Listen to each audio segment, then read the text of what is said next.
Welcome back to my YouTube channel excellent learning academy में आपका स्वागत है। आज के वीडियो आपके लिए बहुत ही इंपॉर्टेंट होने वाला है, क्योंकि आज के वीडियो में आपको ऐसे इंपॉर्टेंट क्वेश्चन बताएंगे साइंस के, जो कि सभी इंट्रेंस लेवल एग्ज़ाम में पूछे जाते हैं। ओके, तो जो भी प्रतियोगिता और परीक्षाओं की तैयारी कर रहे हैं तो वो सारे स्टूडेंट इस वीडियो को देख सकते हैं। ओके, चलिए वीडियो को स्टार्ट करते हैं।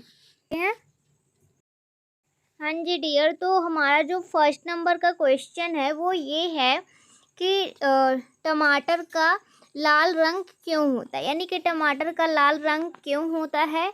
तो ये किस कारण से होता है, ये लाइकोपेन के कारण होता है। ठीक है, सभी के मन में ये डाउट तो होते होंगे। तो चलिए और देखते हैं। दूसरा सेकेंड नंबर है हमारा, मूली का तीखापन क्यों होता है। कभी कभी आपने मूली खाई होंगी, आपको भी तीखी थोड़ी सी लगी होंगी, है ना, सभी स्टूडेंट को लगी होंगी। तो आपने सोचा कभी कि ये तीखी क्यों लगती हैं या तीखी क्यों होती हैं।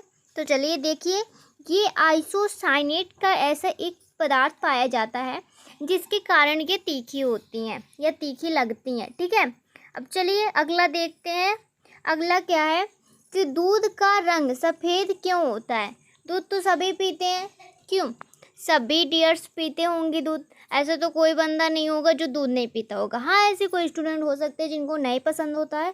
तो क्या होता है, क्यों ये वाइट कलर का होता है ना, सफ़ेद क्यों होता है। सभी लोग सोचते होंगे कि भाई और चीज़ें सफ़ेद क्यों नहीं होती हैं, दूध ही क्यों सफ़ेद होता है।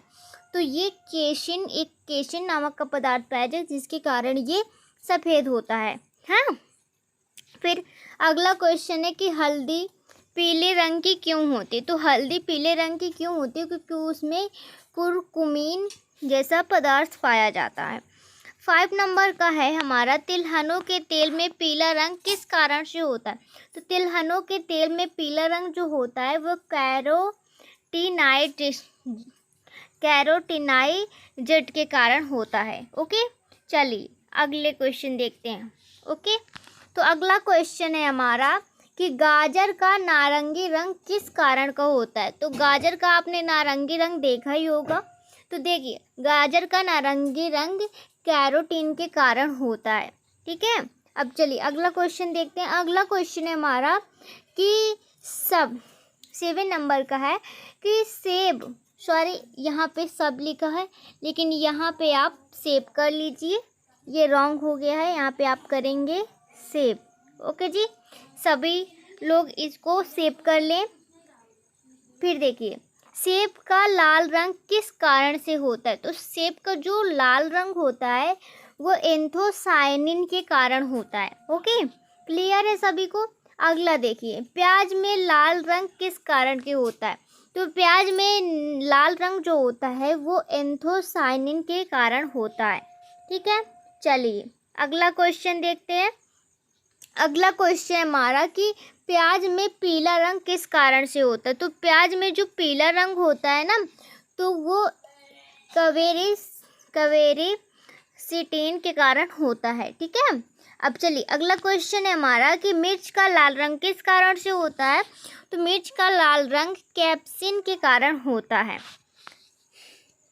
चलिए, सभी को समझ में आ रहा है। ओके जी, चलिए आगे बढ़ते हैं। अगला क्वेश्चन हमारा कि मिर्च का तीखापन किस कारण से होता है। तो मिर्च का तीखापन जो होता है वो कैप्सेथिन के कारण होता है। अगला क्वेश्चन है कि 12 खीरे में कड़वाहट किस कारण से होती है। सॉरी, खीरे में कड़वाहट, ये 12वें नंबर का क्वेश्चन है, मिस्टेक से हो गया, इसको आप ध्यान मत दीजिए।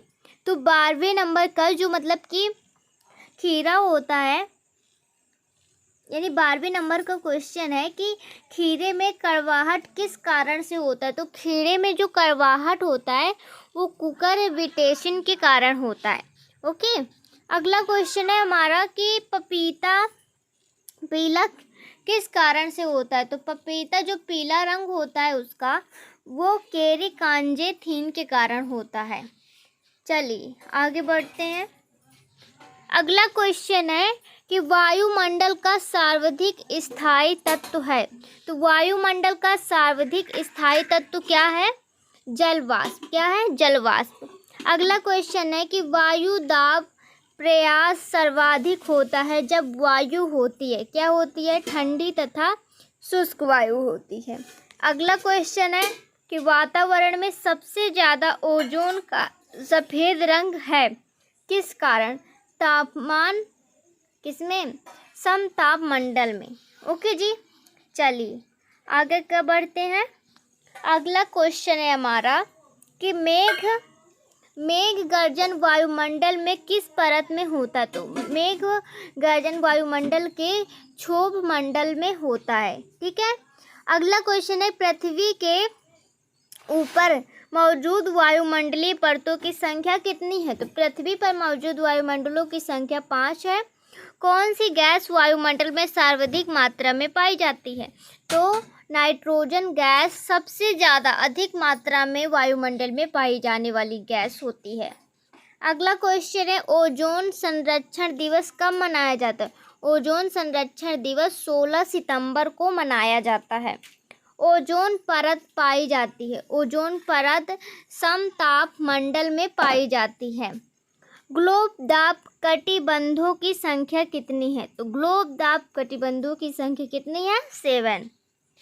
चलिए अगला क्वेश्चन ये है कि प्रथम कृत्रिम तत्व का नाम क्या था, तो प्रथम कृत्रिम तत्व का नाम है पोलोनियम। आवर्त सारणी में कुल कितने धातुओं की संख्या है, तो आवर्त सारणी में 90 धातुओं की संख्या है। अगला क्वेश्चन है आवर्त सारणी में कुल उप धातुओं की संख्या कितनी है, तो आवर्त सारणियों में उप धातु की संख्या 7 है। आवर्त सारणी में कुल अधातु की संख्या कितनी है, तो आवर्त सारणी में अधातु की संख्या 21 है। आवर्त सारणी में सबसे हल्का तत्व कौन सा है, तो आवर्त सारणी में अगर सबसे हल्के तत्व की बात करें तो हाइड्रोजन सबसे हल्का तत्व होता है। ठीक है। चलिए अगला क्वेश्चन देखते हैं।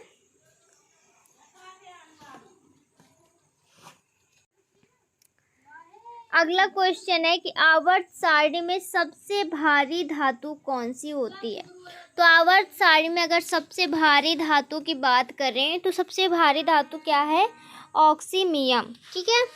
चलिए अगला क्वेश्चन है कि आवर्त सारणी में सबसे मुलायम धातु कौन सी है, तो आवर्त सारणी में सबसे मुलायम धातु है सोडियम।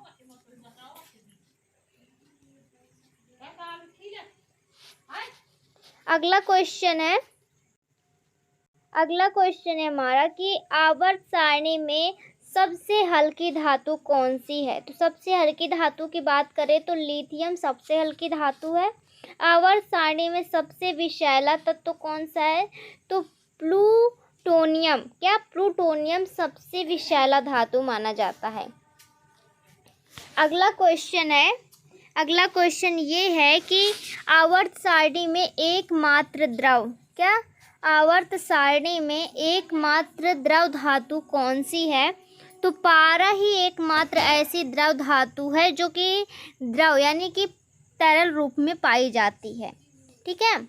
अगला क्वेश्चन है कि आवर्त सारणी में एकमात्र द्रव अधातु क्या है, ब्रोमीन द्रव अधातु है। सबसे अच्छा चालक धातु है सोना। मुक्त अवस्था में पाया जाने वाला धातु है सोना और कॉपर। ओके। एल्युमिनियम का मुख्य अयस्क है बॉक्साइड। सबसे अधिक विद्युत ऋणात्मक तत्व है फ्लोरीन। अगला क्वेश्चन है हमारा कि सबसे कम आयनन ऊर्जा होता है सीजियम में। मिट्टी के तेल में रखा जाता है सोडियम को। ओके जी, सभी को क्लियर है। चलिए अगला क्वेश्चन है कि प्रकृति में सबसे कठोर पदार्थ है, क्या है, सबसे कठोर पदार्थ हीरा। सबसे अधिक योग बनाने वाला तत्व, सबसे अधिक, यहाँ पे आप क्या करेंगे, ये रॉन्ग है, यहाँ पे आप करिए यौगिक, क्या, यौगिक, यानी सबसे अधिक यौगिक बनाने वाला तत्व कौन सा है, तो आप इसको यौगिक कर लीजिए। ओके, तो अगर यौगिक सबसे अधिक यौगिक बनाने वाला तत्व है तो कार्बन है। आधुनिक आवर्त सारणी किसने दी थी? तो आवर्त मतलब आधुनिक आवर्त सारणी मोजले ने दी थी। ठीक है, चलिए अगला क्वेश्चन देखिए। आधुनिक आवर्त सारणी में वर्गों की संख्या है। तो आधुनिक आवर्त सारणी में वर्गों की संख्या 18 होती है। आधुनिक आवर्त सारणी में आवर्तों की संख्या है कितनी? 7। अष्टक नियम किसने दिया था? अष्टक नियम न्यूलैंड ने दिया था। अगला क्वेश्चन ये है कि ट्रिक नियम किसने दिया था? तो ट्रिक नियम डबरेनर ने दिया था। इलेक्ट्रॉन की खोज किसने की थी? जे थॉमसन ने की थी। किसने की थी? J Thomson. अच्छा, प्रोटॉन की खोज किसने की थी? प्रोटॉन की खोज गोल्डस्टीन ने की थी। चलिए अगला क्वेश्चन है। ये सारे क्वेश्चन बहुत ही इम्पोर्टेंट है और टॉप लेवल के क्वेश्चन है, सभी लेवल में पूछे जाते हैं, तो आप इसको अच्छे से तैयार करिए और आपको ये सब चीज़ें पता होनी चाहिए। ठीक है, तो चलिए अगला क्वेश्चन है। न्यूट्रॉन की खोज किसने की थी? न्यूट्रॉन की खोज जेम्स चैडविक ने की थी। नाभिक की खोज किसने की थी? नाभिक की खोज रदरफोर्ड ने की थी। डायनेमो की खोज किसने की थी? तो डायनेमो की खोज माइकल फैराडे ने की थी। अगला क्वेश्चन है। परमाणु सिद्धांत की खोज किसने की थी? तो परमाणु सिद्धांत की खोज जॉन डाल्टन ने की थी।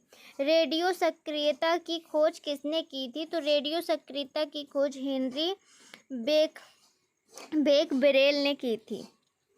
चलिए अगला क्वेश्चन देखते हैं हम लोग। अगला क्वेश्चन है कि रेडियम की खोज किसने की थी? तो अगर रेडियम की खोज के बारे में हम देखें तो मैडम क्यूरी जी एक हैं। ठीक है, तो मैडम क्यूरी जी ने हमारे रेडियम की खोज की थी। फिर पीएच स्केल की खोज किसने की थी? तो पीएच स्केल की खोज एसपी सिरेनसन ने की थी। ठीक है, हाँ ओके। नाइट्रोजन की खोज किसने की थी? नाइट्रोजन की खोज रदरफोर्ड ने की थी। किसने की थी? रदरफोर्ड ने। सभी को पता होना चाहिए कि किसकी खोज किसने की थी, ये बहुत ही ज़्यादा पूछा जाता है सभी एग्ज़ाम में। ऑक्सीजन की खोज किसने की थी? तो ऑक्सीजन की खोज सीले और क्रिस्टली ने की थी।